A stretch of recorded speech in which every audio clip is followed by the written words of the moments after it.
Bonjour à tous, j'espère que vous allez bien. Je suis ravie de vous retrouver aujourd'hui dans une nouvelle vidéo. Il s'agit d'un update lecture qui va être beaucoup plus conséquent que d'habitude. Habituellement, je vous parle de mes 5 derniers livres lus. Là, je vais vous parler quasiment du double. Pour quelle raison? Tout simplement parce que j'ai une pile qui commence à s'accumuler, énormément de livres lus dont il faut absolument que je vous parle. Et par ailleurs, mon programme du mois de septembre, que ce soit d'un niveau personnel et un niveau programmation de vidéo, s'annonce vraiment très chargé. Du coup, je préfère vous faire une vidéo assez longue. Au moins, ma pile va être réduite à 2 livres dont je vous présenterai voilà, dans une prochaine vidéo. Tu fais du bruit quand maman elle filme. Ça va pas. Ça va pas, ça va pas, ça va pas. Tu fais du bruit. Comment est-ce qu'on fait? Tu veux faire la vidéo à ma place? Je te ferais dire que si tu veux sortir dans le jardin pour te dégourdir les papates tout à l'heure, et bah il faut pas faire de bruit. Parce que plus vite maman elle a fini sa vidéo, plus vite on va jouer dans le jardin ma vieille. Ah bah oui, ah bah oui. Allez, file dans ta chambre.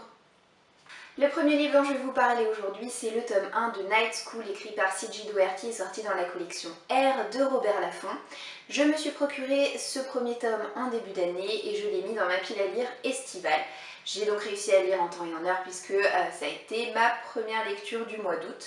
Dans cette histoire, on suit le personnage de Ali Sheridan, qui est une lycéenne qui file un mauvais coton depuis que son frère a mystérieusement disparu de la circulation, à tel point que ses parents ne savent plus quoi faire de leur fille. Ils vont donc l'inscrire dans une pension qui possède un règlement quasi militaire, en tout cas très très strict.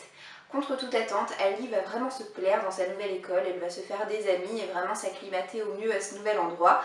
Mais elle va rapidement se rendre compte qu'il y a des choses assez mystérieuses qui se passent. J'ai adoré la première moitié du récit avant d'être complètement désabusée par la seconde moitié. Mon avis est donc franchement mitigé. Alors je vous explique, dans la première moitié du livre, j'ai vraiment adoré la manière dont l'auteur nous présentait les choses. Je me suis attachée à cette jeune fille qui est Ali. J'ai trouvé l'écriture de l'auteur particulièrement intéressante et possédant un côté très visuel qui m'a beaucoup plu. Elle insère beaucoup de mystère dans son récit et ça donne un petit côté addictif que j'ai vraiment adoré. Par contre, ce que je reproche vraiment à ce livre, c'est qu'il y a une place omniprésente pour la romance. Voilà. Il n'y en a que pour les sentiments amoureux. Je pense que l'auteur aurait clairement pu en garder un petit peu pour la suite de sa série au lieu de quasiment tout nous donner dès le départ. Et la seconde chose que je reproche, c'est que voilà, l'auteur nous fait monter en puissance dès le départ de son récit par rapport au gros mystère qui semble entourer l'école, et quand enfin survient la révélation, j'ai été complètement déçue. J'ai trouvé que ça retombait vraiment comme un soufflet. Je m'étais fait plein de scénarios dans ma tête et aucun n'a correspondu. Je m'attendais à quelque chose d'incroyable et au final, voilà, ça a été quelque chose de plus plan-plan que prévu, et c'est ce qui m'a franchement déçue. Ce qui fait que je ne sais pas à l'heure actuelle si je me procurerai un jour la suite de cette série. Clairement ce ne sera pas une priorité, mais étant donné que le début de l'histoire était quand même relativement plaisant, j'ai mis la note de 3 sur 5 à ce livre. J'ai également lu Un autre jour pour mourir, écrit par Carole Leclerc et sorti aux éditions Terra Nova. Je remercie d'ailleurs la maison d'édition ainsi que mon partenaire LP Conseil pour l'envoi de ce livre. Dans cette histoire, on suit le personnage de Stéphanie qui a 27 ans, qui est violoniste.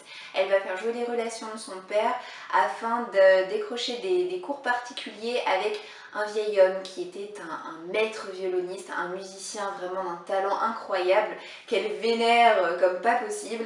Et Stéphanie va réussir à décrocher les cours avec le maître, elle va donc devenir son élève et une étrange complicité va naître entre ces deux personnages. Alors c'est un livre court qui fait moins de 300 pages, l'écriture de l'auteur sonne juste et il m'a donc été aisé d'en venir rapidement à bout. Par contre je dois dire que ce livre a été vraiment une déception pour moi, je lui ai mis la note de 1 sur 5 parce que réellement je n'ai pas du tout accroché à cette histoire. Je ne dis pas que le livre est mauvais, loin de là, et loin de moi la prétention de dire qu'un livre est bon ou qu'un livre est mauvais, simplement il n'a pas su me toucher, je suis restée complètement hermétique face à la personnalité des personnages, ils m'ont laissée complètement froide. Voilà, j'ai trouvé que l'histoire était trop simple, sans trop de saveur, elle n'était pas assez complexe, elle n'a pas su me faire vibrer, l'auteur n'a pas réussi à m'emporter avec elle et surtout j'ai trouvé qu'il y avait un côté mais tellement prévisible à cette histoire, c'est-à-dire que dès le début j'aurais pu limite écrire la fin tellement je savais de quelle manière ça allait se terminer. Peut-être que je n'étais pas le public visé, peut-être que je suis complètement passée à côté de cette histoire, je ne sais pas, je ne saurais pas vous dire, tout simplement ça ne l'a pas fait pour moi. J'ai ensuite lu Captive, écrit par René Hadi et sorti aux éditions Hachette. Ce livre est sorti en 2015. Il s'agit d'un diptyque dont le tome 2 est déjà sorti en VO. Je suppose qu'il devrait plus tarder en ce qui concerne la sortie VF. Et dès sa sortie l'année dernière, j'ai vu fleurir un peu partout sur la blogosphère des avis plus élogieux les uns que les autres.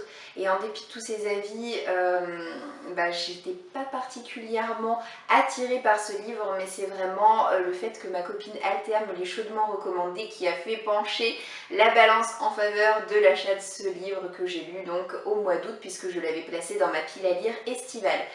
Dans cette histoire, on suit le personnage de Scheherazade qui va décider d'épouser Khalid, qui est un calife qui assassine ses jeunes épouses, c'est-à-dire que chaque jour il se marie avec une femme qu'il exécute au lever du jour, et parmi ces femmes il y a la cousine de Scheherazade qui va donc mourir de la main du calife, et Scheherazade va décider de se venger et trouver l'écriture de l'auteur sympathique et surtout l'ambiance absolument incroyable, c'est-à-dire qu'elle utilise un vocabulaire particulier et elle nous introduit dans une ambiance absolument luxuriante et chamarrée, c'est-à-dire que c'est comme si j'y étais. J'avais la sensation d'être dans les souks, j'avais la sensation d'être dans le désert. Quand elle parlait du désert, j'avais la sensation d'être dans le palais quand elle nous parlait du palais.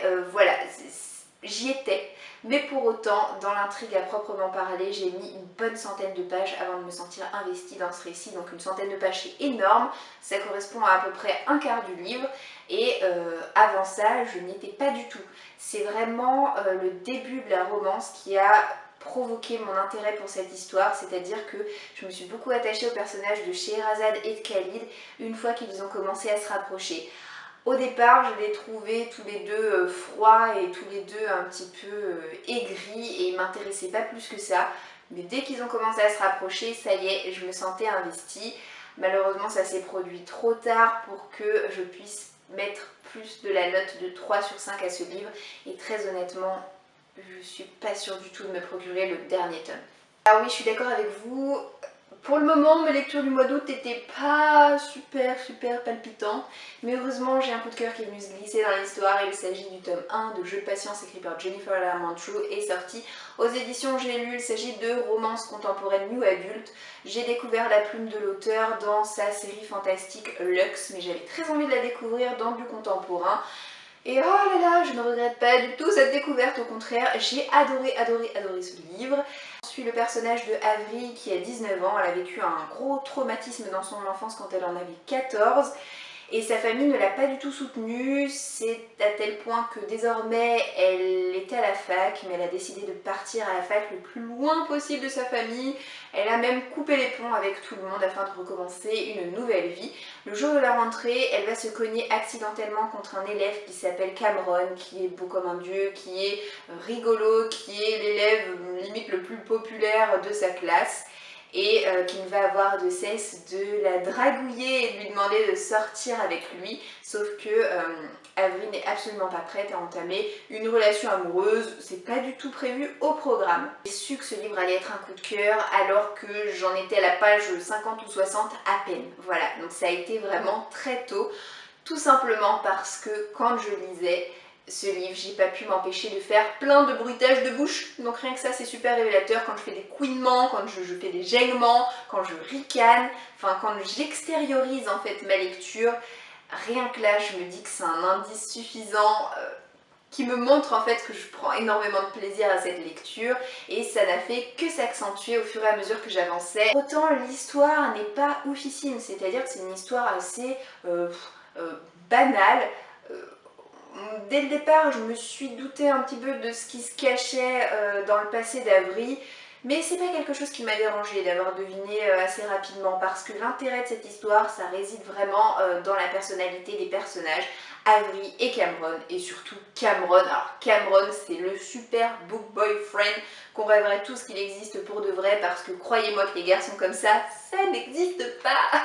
Mais vraiment pas, parce que ce type réunit absolument toutes les qualités possibles et imaginables. Avery à côté, c'est plus la fille un petit peu torturée qui manque cruellement de confiance en elle, donc dans sa personnalité, je l'ai trouvée assez touchante, mais elle a eu parfois un petit côté agaçant, mais qui peut quand même se comprendre par rapport à son passé. Mais en tout cas, tous les deux, je les ai trouvés tellement mignons. Si vous ne l'avez pas lu, sincèrement, ayez la curiosité de vous le procurer, parce que en ce qui me concerne, il m'a énormément marqué. Je passe maintenant au coin des bulles, puisque j'ai lu le premier tome de Blue Spring Ride et le tome 7 de Princesse Sarah pendant mon week-end à Lille.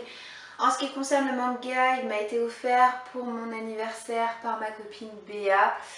J'ai bien aimé, mais peut-être pas autant que je l'aurais espéré, étant donné que c'est une des séries de manga préférées de Béa. Du coup, elle m'en avait vanté les mérites et elle me l'a peut-être un peu trop vendu. Je suis une jeune fille qui recherche plus que tout l'amitié de ses camarades de classe. Et elle a bien compris que si elle se comporte comme une vraie fille, les autres vont la prendre pour une rivale et la laisser toute seule dans son coin. C'est pourquoi elle a décidé de se comporter comme un garçon manqué, mais c'est pas réellement sa vraie personnalité. Et bien entendu, il y a un garçon dans l'histoire, je ne vous en dirai pas plus. J'ai le tome 2 dans ma bibliothèque, donc on verra, peut-être que je trouverai ça mieux au fur et à mesure que j'avance dans cette histoire. Autrement, concernant le tome 7 de Princesse Sarah, écrit et dessiné par Alouette Moretti et Duclos, le tome 6 avait été sympathique, mais je commençais à ressentir une certaine lassitude, c'est-à-dire qu'on tournait un petit peu en rond. Mais là, le tome 7 relance vraiment l'intrigue avec, comme l'indique le titre, le retour de Lavinia, qui est cette jeune femme-là, qui est une espèce de petite peste qui a mené la vie dure, la vie vraiment infernale à Sarah lorsqu'elles étaient toutes les deux à l'orphelinat. Et là, c'est la première fois qu'elles se retrouvent depuis qu'elles sont adultes, et bien entendu, elle va mettre un petit peu de piment et de piquant dans cette histoire. J'ai vraiment beaucoup apprécié ce tome 7 et il me tarde déjà de me pencher sur le tome 8. Je passe maintenant au tome 2 de Outlander, écrit par Diana Gabaldon et sorti aux éditions J'ai lu. Alors je n'ai pas lu ce livre en entier pendant mon week-end à Lille, il devait me rester 110 pages, quelque chose comme ça. Je l'ai commencé au mois de juin et je l'ai terminé fin août. C'est également ce qui s'est passé pour le premier tome que j'ai lu l'année dernière. C'est-à-dire que c'est tellement dense comme écriture, je suis incapable de me marathonner ces tomes. Moi, il faut que je les échelonne sur plusieurs semaines et en lire un par an, c'est un rythme qui me convient parfaitement. Donc j'ai déjà le tome 3 dans ma palle, il est déjà prêt pour l'été 2017, voilà. Dans cette suite, on va retrouver les personnages de Jenny et Claire qui sont à Paris dans le but d'empêcher un événement de l'histoire qui risque de se passer et qui risque de causer énormément de pertes du côté des Écossais. Du coup, la première partie est très orientée complot et intrigue politique. Certaines personnes, voire la majorité des gens, ont préféré la seconde partie qui se passe à nouveau en Écosse, comme ça avait été le cas déjà dans le tome 1. Personnellement, je fais partie des gens qui ont préféré la première partie parce que justement ça change. J'ai apprécié me retrouver à la cour du roi de France, j'ai apprécié visualiser dans ma tête des toilettes et des robes plus fastueuses les unes que les autres, j'ai apprécié voir les petites magouilles politiques. Et voilà, j'ai adoré cette partie-là, vraiment, elle m'a passionnée au plus haut point, au contraire de la deuxième partie qui pour le coup est plus axée guerre, combat. C'est intéressant, je comprends qu'on soit obligé d'en passer par là, mais bon, moi la guerre, voilà, ça ne me passionne pas des masses. C'est pour cette raison que j'ai préféré le début que la fin. Et quant au milieu, je suis obligée de parler du milieu parce qu'au milieu, il se passe un événement que je n'avais pas vu venir et qui m'a vraiment pris à la gorge. Un événement très tragique qui m'a bouleversée. Et de manière générale, il se passe beaucoup de choses assez bouleversantes dans ce tome 2. C'est très orienté sur les émotions diverses et variées. Mais heureusement, même s'il se passe des choses tragiques, on a encore plus d'humour que dans le tome 1. J'ai apprécié voilà, ces petites piques rafraîchissantes. Et globalement, ça a été une très bonne lecture pour moi, je lui ai mis la note de 4 sur 5. J'ai ensuite lu le 5e et dernier tome de la sélection écrite par Kirakas et sorti dans la collection R de Robert Laffont. J'ai lu le tome 4 au mois d'août également. et j'avoue que ma mémoire m'a un petit peu fait défaut puisque j'ai eu bien du mal à resituer certaines choses de l'histoire, notamment en ce qui concerne les candidats. Je me rappelais plus trop qui était qui ainsi que leurs caractéristiques, voilà. Donc j'ai eu beaucoup de mal à raccrocher les wagons, je dois l'admettre. En ce qui concerne l'histoire, je pense que vous savez tous à peu près de quoi parle la sélection. Dans le tome 4 et 5, on suit la princesse Éline qui a organisé un tirage au sort pour trouver son futur époux. Les personnes qui ont été tirées au sort ont été invitées à passer plusieurs semaines en sa compagnie au palais pour participer à des activités et des rendez-vous qui sont retransmis à la télévision partout dans le royaume sous forme de télé-réalité. Et voilà, la princesse Éline, c'était dans le tome 4 une adolescente un petit peu difficile, mais qui m'avait quand même plu en dépit de son caractère assez particulier. Et ce que j'ai apprécié dans ce dernier tome, c'est qu'elle est réellement devenue une jeune femme accomplie par la force des choses, puisqu'il s'est passé des choses assez tragiques dans son entourage qui l'ont forcée à mûrir un petit peu plus vite et à faire face à ses responsabilités. Ça m'a beaucoup plu. Ce qui m'a en revanche moins plu, c'est toujours le même problème, c'est on qualifie cette série de dystopie. Au secours, où est la dystopie? Mis à part quelques bribes de contexte qui peuvent éventuellement, mais alors avec des gros guillemets, faire penser à une dystopie, pour moi c'est plus de la romance qu'autre chose. Pas grand suspense. Et c'est quelque chose qui m'a manqué. Pour un dernier tome, j'aurais voulu assister à un feu d'artifice pour clôturer au mieux cette saga qui, au niveau de la qualité, a vraiment été en dents de scie pour moi, c'est-à-dire qu'on a eu des tomes très bons et des tomes franchement moins bons. Pour moi, ce tome 5 n'est pas à la hauteur, je lui ai mis simplement la note de 2 sur 5. J'ai terminé mon week-end à Nîmes en lisant le premier tome de Le Noir et ma couleur. C'est une série française qui comporte 5 tomes et qui est écrite par Olivier Gay et sortie aux éditions Rajo. Je suis pas particulièrement fan des couvertures de cette saga, mis à part les tomes 2 et 3 qui possèdent vraiment de belles illustrations de couverture, mais autrement je suis pas très fan de ce genre-là. Mais heureusement que je ne me suis pas arrêtée à ça parce que l'intérieur est vraiment bon. Je vais suivre le personnage de Alexandre qui est une espèce de lycéen rebelle assez charismatique sur les bords. Il va parier avec ses copains qu'il est capable d'inviter Manon à boire un verre avec lui. Manon, c'est l'intello de la classe, toujours assise au premier rang. Elle ressemble un petit peu à une petite souris insignifiante, mais Alexandre va rapidement se rendre compte qu'elle est bien plus que ça. Elle est en réalité une mage qui tire son pouvoir du spectre de couleurs. Voilà. J'ai beaucoup apprécié l'aspect fantastique de cette histoire, je l'ai trouvé réellement très original, je n'avais encore jamais rien lu de tel. On a l'idée que chaque couleur du spectre amène une capacité et un pouvoir différent. On a le violet pour l'utilisation des capacités liées à l'esprit, le rouge pour le sang et le corps, les autres couleurs pour un élément en particulier. J'ai trouvé ça super intéressant et en plus de ça, on a un récit qui est hyper dynamique pour un premier tome. L'auteur ne perd pas trop de temps à expliquer son contexte, à expliquer qui sont les mages, d'où viennent-ils, etc. Ça c'est un petit peu passé sous silence et j'ai trouvé ça un peu dommage, mais j'ai quand même apprécié que l'action tienne autant d'importance dans ce livre parce que ça nous donne un récit hyper fluide, hyper dynamique, qu'il m'a été très aisé de terminer. On a une double narration, c'est-à-dire qu'un chapitre est du point de vue de Manon et ensuite on passe du point de vue d'Alexandre. J'aime pas trop quand c'est comme ça, mais je dois quand même admettre l'intérêt d'un tel principe narratif, c'est que du coup on s'attache beaucoup plus aux personnages, on se met beaucoup plus facilement à leur place et on les comprend évidemment beaucoup plus. Au premier tome, j'ai trouvé que c'était vraiment tout à fait honorable. Il me tarde déjà de connaître la suite des aventures d'Alexandre et Manon, d'autant que le livre se termine d'une manière assez frustrante, pour ne pas dire agaçante. Et du coup, je suis très pressée de savoir ce qui va éventuellement se passer au début du tome 2. Donc, à voir par la suite si mon avis évolue ou pas. Ça y est, cette update lecture est enfin terminée. J'espère que vous êtes encore là, hein, je ne sais pas. En tout cas, n'hésitez pas à me dire si vous avez lu certains de ces livres et ce que vous en avez pensé. Quant à moi, je vous souhaite de passer une très belle journée et je vous dis à bientôt dans une prochaine vidéo. Ciao, ciao!